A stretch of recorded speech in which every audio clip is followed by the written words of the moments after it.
I'm definitely doing the desensitization exercise today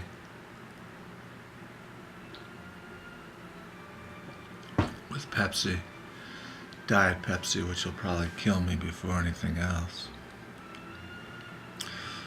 But my goal is to be able to speak extemporaneously, freestyle, on a variety of topics.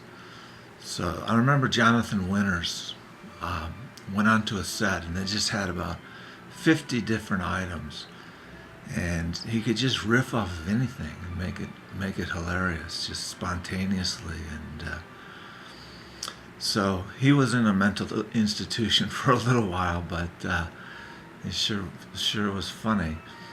And of course, I'm not aspiring to be Jonathan Winters. I'm just inspiring to be comfortable in front of the camera, and this is a way to do it.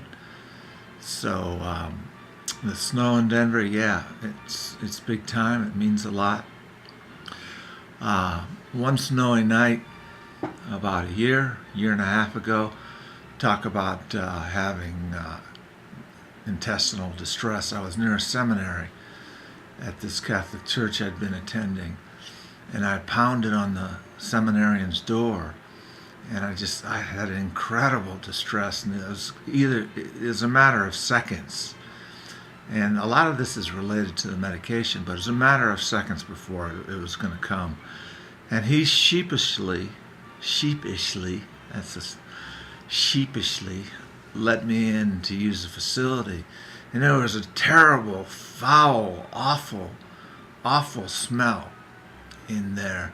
So I don't know how anybody could doubt the validity of my purpose and need to use the facility.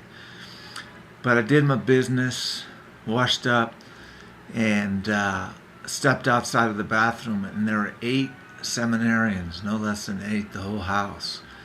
And I guess the guy figured, well, this is the age of shootings, and this guy has us in a very vulnerable position.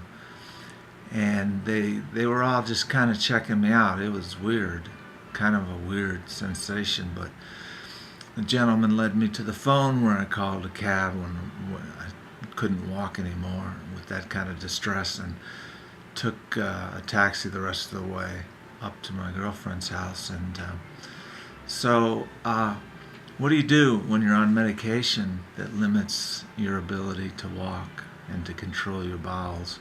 Depends.